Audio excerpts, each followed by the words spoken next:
আসসালামু আলাইকুম ওয়া রাহমাতুল্লাহি ওয়া বারাকাতুহু। আমরা পরিশ্রম করি, আমাদেরকে পরিশ্রম করতে হয়। কেন আমরা এত পরিশ্রম করি? কেনই বা আমাদের এত পরিশ্রম করতে হয়? তার কারণ হলো আল্লাহ তাআলা বলেছেন, লাকদ খলাকনাল ইনসানা ফি কাবাদ। আল্লাহ তাআলা দুনিয়াটাকে এমনভাবে সাজিয়েছেন, এই দুনিয়াতে একজন মানুষ যদি সফলতা অর্জন করতে চায় তাহলে অবশ্যই তাকে পরিশ্রমী হতে হবে, পরিশ্রম করতে হবে।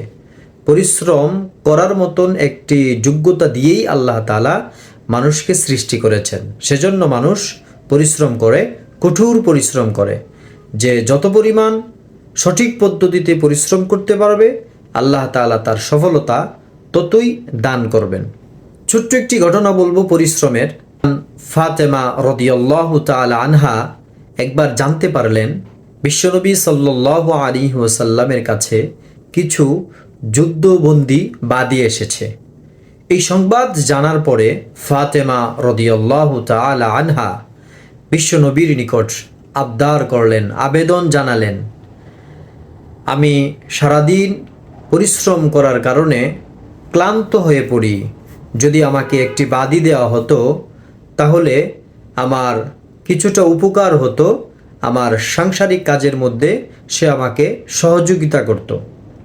এই আবেদন রসুল সাল্লাল্লাহু আলাইহি ওয়াসাল্লামের কাছে বলার পরে নবীজি স্বীয় কন্যা কলিজার টুকরা মেয়েকে যে জবাবটা দিয়েছেন, এই জবাবটা যদি আমরা স্মরণে রাখি তাহলে আমাদের পরিশ্রমী মনে হবে না এবং আমাদের চলার পথটা অত্যন্ত সহজ হয়ে যাবে।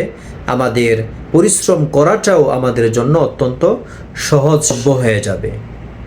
নবীজি স্বীয় কন্যা ফাতেমা রাদিয়াল্লাহু তাআলা আনহাকে বললেন, লা উতিকুম ওয়া আদাউ আহলা সুফফাতি তালাওয়া বুতুনুহুম মিনাল জু।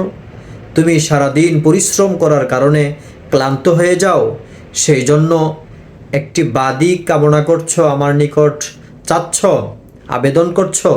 আমি কিভাবে আহলে সুফফাকে বাদ দিয়ে তোমাকে একটি বাদী দিতে পারি যেখানে আহলে সুফফাদের পেট সারাক্ষণ ক্ষুধার যন্ত্রণায় মোচড় দেয়?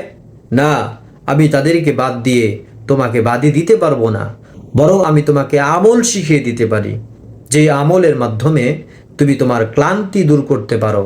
আল্লাহ শোয়ার সময় পড়বা 33 বার সুবহানাল্লাহ আকবার এবং 33 বার আলহামদুলিল্লাহ, 34 বার আল্লাহু আকবার, তাহলে তোমার সারাদিনের ক্লান্তি দূর হয়ে যাবে।